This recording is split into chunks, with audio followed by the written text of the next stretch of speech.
Shabbat, Daf, Yud Gimel Amud Bet. Aujourd'hui, nous allons voir, vers la fin du Hamoud, quelque chose d'extraordinaire. Les 18 Xérot que Beth Shammai ont réussi à imposer au clan d'Israël parce qu'ils étaient dans l'aliyah de Hananiah ben Chizkia ben Gurion, ben Garon, ici c'est écrit, et ils ont vu qu'ils étaient plus nombreux que Beth Hillel. À ce moment-là, ils ont fermé les portes et ils ont dit maintenant on va faire les 18 Xérot, les 18 Akalot que vous voulez faire depuis tellement longtemps. Il y en a beaucoup qui n'ont plus de rapport avec nous tant qu'il n'y a pas de Beth Amikdash. Et il y en a quand même pas mal qui sont aujourd'hui encore actuels et que nous devons, on va les comprendre. Alors, avant d'y arriver, il faut finir. Donc avant la Mishnah, on commence à Yud Gimel Amud Aleph, à la fin du Hamoud, 4 lignes avant la fin.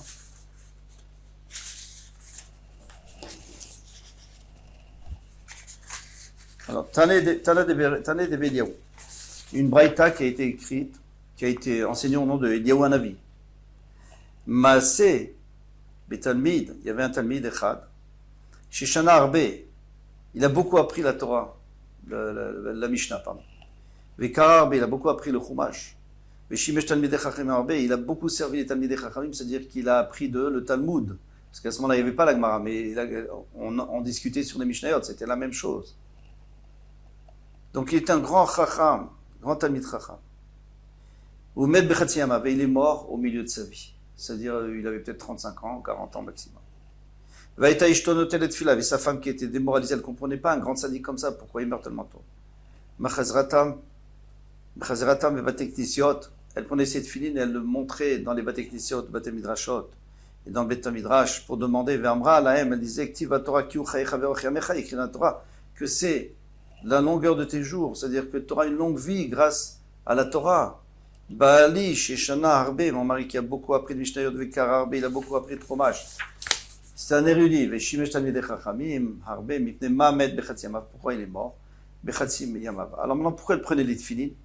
Pour montrer, parce qu'il y a écrit que celui qui a le Shem Hashem sur lui toute la journée, avant de garder les tefilines toute la journée, eh bien ça le protège. Alors pourquoi lui, il mettait les tefilines tout le temps? Il disait voilà, regardez ces tefilines, il les mettait. Alors pourquoi il est parti? Personne n'a réussi à lui répondre. Pas une fois, moi j'étais invité chez elle, Eliyahu Hanavi, il était invité chez elle. Donc apparemment, il l'a fait exprès, parce qu'il savait qu'il y avait quelque chose et qu'il voulait essayer de résoudre ce problème. Elle a raconté toute cette histoire, tristement. Je lui dis, Biti, ma fille, il y a certainement une Avera. Lui, il savait qu'elle était la Avera. Il voulait qu'elle reconnaisse. Bimé Nidotar, quand tu étais Nida, quand tu étais en règle, tu avais tes règles Maoetzlach, comment il se conduisait avec toi? Amrali, elle m'a dit, Chazvi Shalom, loin de là, Afilou Be'etzbaktana, l'onagabi, même pas le petit doigt, il touchait, Chazvi Shalom, c'est un grand sadique. Bimeli Bouder, maintenant au moment, les jours après la Nida, il faut 7 jours où la femme voit qu'elle est propre avant d'aller au mikvé. Maoetzler, qu'est-ce qu'il faisait? Est-ce qu'il venait? Il venait chez toi ou pas? Alors il disait, bon, là il était moins pointilleux. Les halachot, c'est les mêmes, c'est les mêmes halachot tant qu'elle n'est pas allée au mikvé, c'est les mêmes halachot. Mais lui, achalimi, mange avec moi, shataimi, buvez avec moi. Normalement, il faut faire un équerre, il faut faire un signe entre les deux. Yashalimi, Bekiru Bassar, il dormait avec moi, on n'était pas habillés dans le lit. Velo alta da'ato al davar acher, mais ne crois pas qu'il a pensé à quelque chose d'interdit, chazve shalom. Il n'a jamais fait quelque chose de mal. Vamartila, et je lui dis, Baruch hamakom sharago. Eh bien, béni soit Hachem qui l'a tué. Pourquoi? Comme ça, il a eu sa kapara, parce que c'est grave ce qu'il a fait. Shelo nasa panim la Torah. Parce qu'il n'a pas eu de respect pour la Torah. Pourquoi il n'a pas eu de respect? Shari amra Torah, al Elisha. Il y a écrit Velisha et une femme bénida tumata, lorsqu'elle est nida, lotikrav. Tu ne dois pas t'approcher d'elle. Alors là, il s'est approché de toi. Et tu étais encore nida, puisque tu n'étais pas allé au mikvé. Kiata Ravdimi, Amar. Quand est venu Ravdimi, il a dit, bon, Mita Chada, Hawaii. C'est vrai que c'était un seul lit, mais il était grand le lit, donc on ne peut pas dire que c'était tellement grave que ça. Mais Marava Amre, Amaravitzrak, en Eretzrei, disait Ravitzrak Bar Yosef, Sinar Mafsik Beno Lebena. Elle avait un pantalon de pyjama qui faisait qu'au moins elle était à moitié habillée. Mais finalement, il était Chayavmita. Chayavmita, non, c'est pas Chayavmita, mais dans le ciel on a décidé qu'il fallait mieux le prendre maintenant. Et Eliyahu Hanavi, il a tout à fait compris et il a bien expliqué. Alors, comment on peut comprendre que lui, il est arrivé à une situation pareille, qui était un tellement grand Talmid Chacham, il n'a pas réalisé qu'on n'avait pas le droit. Tout le monde sait. Aujourd'hui, tout le monde sait que depuis le moment où elle a les règles, jusqu'à 7 jours après qu'elle a fini ses règles, eh bien, il n'y a pas le choix, il n'y a pas. Elle est mais on n'a pas le droit de s'approcher. Et la réponse, alors il y a plusieurs réponses qui sont un peu dochak. Il y a une réponse qui est claire et nette, c'est la réponse de Rabbeinu Tam. Rabbeinu Tam, hein, ça fait quand même presque 1000 ans, eh bien, il a donné une réponse extraordinaire. Il a dit, nous savons que Minatora, une Nida, une femme qui a ses règles, elle compte 7 jours, elle va au mikvé. Si elle a fini ses règles, bien entendu, normalement, elle a fini. Elle va au mikvé. Que 7 jours, pas plus. Et pourquoi aujourd'hui on va plus? Parce qu'aujourd'hui, on attend qu'elle ait fini et après on fait 7 jours Nekim, 7 jours où elle est propre, où il n'y a rien. Pourquoi fait-on cela? Parce que normalement les règles, si elles viennent en leur temps, c'est 7 jours en tout et pas plus. Mais parfois les règles peuvent venir après le moment où elle devait avoir ses règles. Donc ça s'appelle punida, ça s'appelle zava. Zava, ça c'est une femme qui est un peu malade, c'est pas normal. Alors cette femme, elle doit attendre qu'elle ait plus rien, qu'elle soit propre, et à ce moment-là, elle doit faire 7 jours avec des dicotes, vérifier et tout. Maintenant, pendant ces 7 jours, elle ne peut pas aller au mikvé. Eh bien, lui, pourquoi est-ce qu'aujourd'hui, tout le monde fait comme une zava? Pourquoi on attend tous comme une zava? Parce qu'on ne sait pas faire les calculs. C'est trop compliqué les calculs, c'est extrêmement compliqué. Celui qui a fait Nida, il sait combien c'est compliqué. Et on peut rentrer dans trop de problèmes. Donc les Chachamim, ils ont dit, et les femmes ont accepté, les Bnot Israël ont accepté sur elles, de toujours être considérées comme une zava, comme ça elles ne rentrent pas dans le problème. Parce que qui dit plus, peut moins. Si elles vont, disons, 4 ou 5 jours de Nida, et encore 7 jours de zava, plutôt de Nekim, alors elles sont sûres qu'il n'y a pas eu de problème. Que maintenant elles peuvent aller au mikvé. Mais ce Talmid Chacham lui savait faire les comptes. Donc qu'est-ce qu'il disait à sa femme? Et comme d'autres faisaient aussi, il disait à sa femme, au bout de 7 jours que tu as fini Nida, tu vas au mikvé, comme ça t'es Théora. Maintenant, on fait une khumra, puisque bon, les Chachamim ils ont dit, alors on fait une khumra que pendant 7 jours encore de Nekim, les 7 jours de Nekim, où tu vois que tu es propre, on fait rien ensemble, on se touche pas, et puis après tu retournes une deuxième fois au mikvé juste pour la khumra. Mais lui, il était persuadé que c'était juste une khumra. Donc, si on veut manger ensemble, il n'y a pas de problème, on peut dormir ensemble, jusqu'on ne se touche pas. Et qu'est-ce que lui dit Eliyahu Hanavi? Il lui dit, non, maintenant que tu n'as pas respecté la Torah, parce que la Torah, elle te dit de faire des barrières. Et si une fois tu te trompes et qu'elle était zava, et quoi? Qu'est-ce que tu fais maintenant? Alors elle a dit, il faut faire des barrières. Puisque la Torah dit qu'il ne faut pas s'approcher d'une femme qui est comme ça, qui est tméa, eh bien, c'est tout, tu ne devais pas t'approcher. Et voici des halachot que a dit Hanania ben Garon, qu'ils ont dit dans la Aliyah, ils ont dit chez lui, Shalou le Vakro, quand ils sont allés le visiter, Nimnu, Verabou, Bet Shammai, al Bet Hillel, ils se sont comptés, ils ont vu que Bet Shammai était plus nombreux que Bet Hillel, Veyutret, Varim, Gazrou, Vayom, et ils ont décrété 18 Xerot ce jour-là. C'est très bien. Maintenant, quels sont? On va voir plus tard. Amar Abaye et Rav Yosef, Elou Nan, Ove Elou Nan. Quand il y a écrit, nous on a écrit Velou parce que c'est la maskana de la Gemara, mais au début, ils ne savaient pas si c'est Elou. Est-ce que c'est les 18 halachot et c'est ceux qu'on va voir dans les Mishnayot qui vont venir? Ou alors Velou, c'est dans la Mishnah précédente. Bon, c'est ça la Sheila. Alors, Ve'elutnan nanedamran, c'est ce qu'on a dit. Ve'elutnan devayin markaman, c'est ce qu'on va dire plus loin. Tashma, viens écoute. En polin leoraner, ven korin leoraner. Donc ça, c'est ce qu'on a vu dans la Mishnah précédente. Ve'elu mina alachot. Et voici qui faisait partie d'Achot Shabro be'aliyat Hanania ben Chizkiah ben Garon, qu'ils ont dit à l'étage de Hanania ben Chizkiah ben Garon, Shma mina, tu peux dire de lui, d'ici Ve'elutnan, qu'on a dit Ve'elu, Shma mina, défini, c'est ça la maskana de la Gemara, qu'il faut dire Ve'elu. Donc, ces deux-là qu'on a vus par rapport au pouls et par rapport à lire, à la lueur de la lumière, de la lampe, eh bien, elles font partie des 18. Donc, il nous manque 16 à trouver. Tano Rabbanan. nous enseigner Mi Katav Megillat Ta'anit. Alors, puisqu'on parle de Hanania ben Chizkia, on va voir qu'est-ce qui a écrit la Megillat Ta'anit. En gros, ils ont dit Hanania ben Chizkia, Vesiato et ses amis. Qu'est-ce que c'est Megillat Ta'anit? Megillat Ta'anit, c'est une Megillah dans laquelle il y a écrit tous les jours où on n'a pas le droit de faire Ta'anit, parce que c'est des jours de Yom Tov, on n'a pas le droit de faire Ta'anit. On appelle ça Megillat Ta'anit. Pourquoi Megillah? Eh bien, parce que avant, on n'avait pas le droit d'écrire. C'était des Mishnayot. Hein.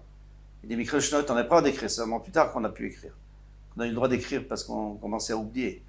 Mais alors, on ne pouvait pas écrire ces Mishnayot. Comme tout le monde, on avait besoin pour savoir quand est-ce qu'on fait Tachanoun, quand est-ce qu'on fait pas, quand est-ce qu'on espède, si Shalom, s'il y a un mort, est-ce qu'on peut faire des oraisons funèbres ou pas? Eh bien, pour pas qu'il y ait des problèmes, on l'a écrite. Et alors, on l'a écrite sur un parchemin, ça s'appelle Megillat Ta'anit. Parce que c'est écrit. Eh bien, c'était lui. Shehayu mechavevim et tatzarot. Parce qu'il chérissait les tsarot, les malheurs, les souffrances. C'est-à-dire quoi qu'il chérissait les souffrances? Alors, Rachid dit qu'en vérité, on va expliquer Rachid d'après le Maharshal, parce que c'est vraiment lui qui explique magnifiquement Rachid. Il dit mechavevim et tatzarot, c'est-à-dire que ils appréciaient la tzara, c'est-à-dire qu'ils acceptaient la tzara. Ils disaient c'est Hachem qui nous envoie, ils acceptaient. Et lorsqu'Hachem a envoyé la rédemption ou un nes, un miracle, ils savaient aussi reconnaître le miracle. Et la Megillat Ta'anit, c'est le miracle qu'on reconnaît, c'est pas la souffrance qu'on reconnaît. Et pourquoi ça dépend de ça? Alors, il dit tout simplement, si quelqu'un, quand il lui arrive une tuile, comme on dit en français, quelqu'un lui arrive une tuile, et il dit c'est pas juste, je mérite pas. Lorsqu'Hachem lui fait un S, il va pas remercier. Pourquoi? Parce que de toute façon je devais pas l'avoir. C'est normal qu'on me l'a enlevé. Mais si quelqu'un quand il reçoit, il dit ah il veut nous remettre sur le bon chemin et tout, merci Hachem. Le jour où Hachem lui enlève, alors il réalise ah ça y est Hachem nous a pardonné, c'est extraordinaire. Et c'est là où il fait un Yom Tov. Amara ben Shimon ben Gamliel a dit Afanu mechavim et tatzarot. Mais nous aussi, on aime bien les tzarot. Alors nous, on aime bien les tzarot, c'est-à-dire on les comprend. Et alors quand il y a des nissim, on voudrait faire des Yom Tov. Alors pourquoi aujourd'hui il n'y a plus de Megillat Ta'anit? Eh bien, je vais vous dire pourquoi. La Gemara va nous dire Aval Manasek, ça va faire Shim Banu Lirtov. Si on commence à écrire une Megillah sur tous les jours où on ne devrait pas faire Ta'anit, Enanu Maspikim. On finirait jamais, tous les jours. Tous les jours de l'année, il y a eu des miracles. Si on voit depuis le début, tous les jours. Malheureusement, il y a tellement de tsarot, qu'il y a tellement de miracles, Baruch Hashem. Alors, on peut pas. D'avoir une autre explication. En shoté, pourquoi on n'écrit pas Megillat Ta'anit? On la respecte pas non plus. En shoté nifga. Un shoté, lui, il est jamais dérangé. Alors le shoté, tu le mets dans la rue. Ouais, il est dans la rue. Tu le mets à la maison. Il est content. Il est malade. Il est dans son lit. Il n'est pas malade, il est à table, il est content. Là où il est content. Il est à la maison, il est à l'hôpital, pour lui, c'est pas une grande différence. Parce qu'il est fou. Donc il réalise rien. Maintenant, le jour où on le sort de l'hôpital et on l'amène à la maison, il va remercier personne parce que de toute façon, il n'a même pas remarqué. Le jour où il va être guéri de sa maladie, ça c'est un fou. Eh bien, nous, malheureusement, on est comme ça. Parce qu'on a eu tellement de sarot, malheureusement, il y a eu tellement des pogroms, le Holocauste, etc., que la personne, elle finit par s'habituer. Elle dit, bon, alors c'est la guerre. Au début, tout le monde était angoissé. Maintenant, voilà, c'est la guerre, ça fait déjà 6 mois que ça dure. C'est la guerre. Ah, c'est la guerre, qu'est-ce que vous voulez que je vous dise? Le corona, le Covid, c'est la même chose. Au début, tout le monde avait peur. À la fin, on a le corona, on a tous le corona, et puis c'est pas grave, on fait même plus de tests, etc., etc. C'est-à-dire qu'on finit par s'habituer, et alors on est insensible. Alors lorsqu'il y a un miracle, que le corona a disparu, que la guerre se finit, les gens, ils réalisent pas vraiment. Et alors on fait pas de Megillat Ta'anit. D'avoir à faire autre chose, En Basar Amet Margish Beizmel. Quelqu'un qui est mort, si on lui fait, on le scalpel, avant il faisait ça, maintenant, si on lui fait une opération, c'est assourd, hein, mais si on lui fait une opération, il sent rien. Il est mort. Eh bien ici c'est la même chose. On est tellement habitué à souffrir depuis 3000 ans, 2000 ans, depuis 2000 ans, je devrais dire, surtout, même un peu plus. On est tellement qu'on sent même plus la souffrance. Alors il y a un peu plus, il y a un peu moins, il y a un peu plus d'antisémitisme ici, un peu moins là-bas. Qu'est-ce qu'il y a? On est habitué. Il y a l'inflation, on est habitué, qu'est-ce qu'on va faire? Dit la Gemara, Ini, c'est pas vrai ça. Pourtant Rav Yitzhak a dit lorsqu'il y a un ver qui mange la chair d'un mort, c'est comme si c'était une aiguille dans une chair du vivant. Sa chair, elle lui fait mal quand elle est dévorée par les insectes. Venafsho, par les vers. Venafsho alav te'abel. Et sa nefesh, elle est triste sur lui. Elle est triste à cause de voir comment il souffre. Alors la Gemara, c'est dire quoi ça? C'est dire qu'un mort, il sent les vers? C'est sûr que non. D'où on sait? Parce que le Sefer Chassidim, qui a été repris par le Tosfot Yom Tov, il amène des preuves. Il dit non, c'est sûr que non. C'est pas ça, c'est que la nefesh qui est sur le kever, et elle voit comment le corps se décompose et mange, ça lui fait mal. C'est un mal moral, ça lui fait mal. Eh bien, toujours est-il qu'il ne faut pas dire que c'est pas grave. Alors qu'est-ce que tu me dis? C'est comme un scalpel dans Bassar Ahmed, c'est pas grave, ça fait rien. Alors il te dit non, mais j'ai pas parlé du mort. Ema en Bassar Ahmed, shebechai margish beizmen. C'est la chair d'un homme vivant, mais la chair est morte parce qu'il a eu un accident, parce que à cet endroit-là, ça s'est abîmé. Eh bien là, si on coupe, il ne va pas sentir. C'est vrai que cet homme-là, il faut se rappeler de lui pour le bien. Il s'appelle il m'allait où si lui il ne s'était pas pris en main et qui n'était pas monté là-bas pour trouver des réponses aux questions sur Sefer Yereskel. Le Sefer Yereskel, on l'aurait mis à la Gnisa. Shayud Dvarav Sotrim d'Ivrei Torah, parce que ses paroles contredisaient la Torah dans certains endroits. Maasa, qu'est-ce qu'il a fait? Et Lulo, Shlosh Meot Garbe Shemen, il nous fait monter 300 jarres de vin. V'yashav ve'aliyah ve'udrashan. Et il est monté dans la aliyah, dans l'étage, tranquille, et il a été d'Oresh, il a tout expliqué. Maintenant, pourquoi tellement d'huile? Parce que pour s'éclairer, pour manger, il lui a apporté à manger aussi. Et lui, il pensait que ça allait prendre longtemps. Certainement que ça a pris longtemps. Et c'est là où ils étaient venus le trouver, les Bet Shammai ou Bet Hillel, ils ont fait les 18 xérot. Pour finir, une autre question. Quel était un des problèmes flagrants de Yereskel? C'est qu'il y a écrit que les Kohanim n'ont pas le droit de manger des névélotes et des tréfotes. Ça sous-entend que le Ben Israël a le droit de manger des névélotes ou tréfotes. L'Israël, le Lévi, il peut. C'est que le Kohen qui n'a pas le droit. Et alors, qu'est-ce qu'on avait peur? Mais tout le monde sait qu'Yereskel, c'était un vrai Navi. Parce que les minimes, les apicorsim, qu'est-ce qu'ils vont dire? Ils vont dire, ah tu vois, on a le droit. Alors, lui, il a trouvé une solution. C'est quoi sa solution? Il a dit, puisque la Torah autorise aux Kohanim de manger l'oiseau qu'on a approché, l'oiseau qu'on a approché, alors comment on faisait l'oiseau? On ne le coupait pas, on ne lui faisait pas la shrita. Le Kohen avait un ongle avait très aiguisé, il rentrait par le dos, donc il lui brisait la colonne vertébrale, et puis après il lui coupait les simanim, donc la trachée artère et l'ésophage. Mais c'est seulement une fois. S'il avait fait le contraire, alors ça aurait été une nevela seulement. Pourquoi une nevela? Parce qu'il n'a pas utilisé un couteau de shrita. Il faut un couteau de shrita, c'est nevela, on n'a pas le droit de le manger.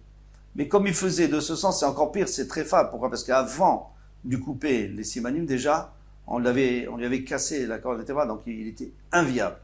Donc c'est une tréfa, une nevela est tréfa, et le Kohen peut manger. Alors, est-ce qu'il dit, la Torah est obligée de nous préciser qu'il n'y a que dans ce cas-là qu'on lui a permis, parce que c'est un korban. Et dans tous les autres cas, c'est interdit. Mais de là à dire que les Bnei Israël ont le droit, c'est aucun rapport. Ushmona Asar Davar Gazro. Maintenant, ils ont fait 18 xérot. Alors, Maïn Ushmona Asar, quels sont les 18? Detnan, on a été dans Mishnah. Elou positiv et Trouma. Voici ceux qui vont rendre pasoul la Trouma. Alors, pasoul veut dire que la Trouma, on doit la brûler, on ne peut pas la manger, mais elle ne peut pas rendre tamé un autre, parce que sinon on aurait dit les tamot et la Trouma, la rendre tamé. Alors, une toute petite introduction. on en a déjà parlé, on en reparlera encore. Chaque fois qu'on arrive à Touma, il faut savoir qu'il y a Avatouma. Donc par exemple, quelqu'un qui a touché un mort, un Sheretz qui est mort, etc. Un Zav, c'est Avatouma. C'est le père de la Touma. Maintenant, ce Avatouma, il peut rendre Rishon que Toulou. Un homme, des habits, des ustensiles, de la nourriture. Mais ce Rishon ne peut rendre tamé que Ochlim ou Mashkim, que de la nourriture et des boissons. L'homme est liquide, il ne peut pas le rendre tamé, d'après la Torah. Et ce Rishon la Touma, donc il rend Chéni. Et le Chéni, s'il touche du Choulin, donc c'est la nourriture banale qu'on mange, il n'est pas tamé. Et il rend pas tamé. Tandis que s'il touche la Trouma, il le rend Shlishi. Mais la Trouma, elle est seulement Psoula, parce que la Trouma, elle ne peut pas rendre Révi une autre Trouma, puisqu'il n'y a pas Révi dans la Trouma. Il n'y a que pour Kodesh et des Korbanot, là, ça peut devenir Révi, et c'est pas Soul, mais il n'y aura pas de Ramishi. Alors, tout ça, c'est d'après la Torah.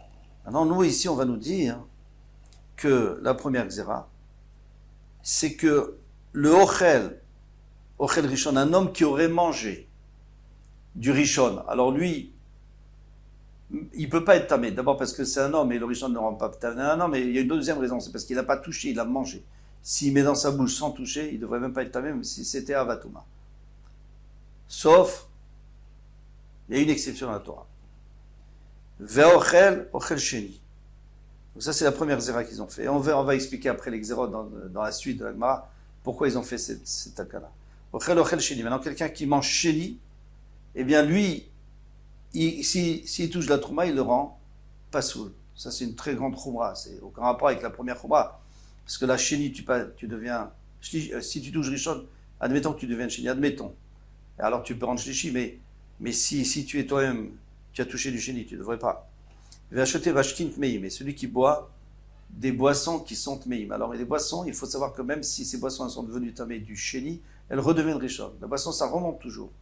Ça aussi, il y a une très bonne raison, à cause de Zav, on verra dans la Gemara. Quelqu'un qui était au Mikvé, et après, il va se baigner, parce que c'était vraiment sale, hein, l'eau du Mikvé, il n'y avait pas comme aujourd'hui. C'était dans les grottes, l'eau était verte, si pas pire, marron. Eh bien, celui qui va là-bas, il a envie de se doucher, de se tremper ou de se doucher, de prendre de l'eau, eh bien, il n'a pas le droit. S'il le fait, il redevient tamé. Pourquoi? Parce qu'après, les gens vont croire que c'est ça qui le rend tahor et ils ne vont même plus aller au mikvé. Maintenant, un tahor, que c'est tombé sur lui, qui est une douche, il a pris une douche, il est tahor. Un homme simple, il a pris une douche. De l'eau puisée, il est tamé. Pourquoi il est tamé? Parce que si tu ne le rends pas tamé, alors celui qui sort du mikvé, et il va faire la même chose, il va prendre une douche. Et alors les gens ils vont dire, lui il a pris une douche, moi aussi je peux prendre une douche. Et donc ça ne va jamais se réaliser cette xéra. Donc on a interdit la douche. Maintenant si vous me dites, et qu'est-ce qui se passe si un homme tahor va dans un bain? Alors c'est la même chose, puisqu'on avait fait une xéra que celui qui sort du mikvé, il va dans un bain, il redevient tamé. Ça on ne peut pas empêcher, parce que sinon après les gens ne vont plus aller au bain. Ça ne veut plus rien dire. Donc on ne peut pas faire une xéra que les gens ne peuvent pas tenir. Vers Sefer. Maintenant il y a un Sefer, donc un chumash, ou toujours sur du parchemin, ou un Sefer Torah, eh bien, si tu le touches, tu deviens tamé, et tu rends tamé la trouma. Pourquoi? Parce qu'on ne veut pas que les gens mettent la trouma dans l'armoire à Sfarim. Pourquoi? Parce qu'ils le mettaient pour que personne n'y touche, pour que ça reste à or, mais ça attirait les rats, et avec ça, après les rats, ils mangeaient le parchemin aussi. Donc on a dit, si tu touches, ou si c'est en contact, ça devient tamé. Pas tamé, ça devient pas soul, tu ne peux plus manger la trouma. Ve'adaïm, non, c'est les mains qui n'ont pas été vérifiées. Je n'ai pas surveillé mes mains, donc j'ai peut-être touché quelque chose. Les chacham, ils ont dit, bon, tes mains sont chéni la tomate, tu ne peux pas manger la trouma sans les laver. Mais il y a quand même une différence entre Touma miderabanan et Touma midoraita. Parce que Touma midoraita, il faut attendre le soir pour être tort. Même si on est allé au mikvé en journée, on doit attendre et Rev Shemesh le soir. Tandis que Touma miderabanan, tout de suite en sortant du mikvé, on est tort. Tvulium, c'est quelqu'un qui s'est trempé la journée, et bien il est tamé jusqu'au soir. La Gemara va dire, mais ça ne fait pas partie des xérotes, puisque ça c'est Minatora, il y a écrit, Vetamé Adaerev jusqu'au soir. Veochlim, et les nourritures, Veakelim, et les ustensiles, les habits, Shinitme ou Memashkin, qui sont rendus tamés par des boissons, eh bien eux aussi, ils sont tmeim. Pourquoi? Parce que les chachamim ils ont été makpid, bien qu'en vérité, normalement, les kelim ne se rendent jamais tamés, comme on avait dit, d'un rishon. Même si l'eau redevient rishon, on avait dit les liquides redeviennent rishon, ça ne devrait quand même pas être tamé. Ça fait partie des xérotes. On s'arrête là. Les attachés, on continuera.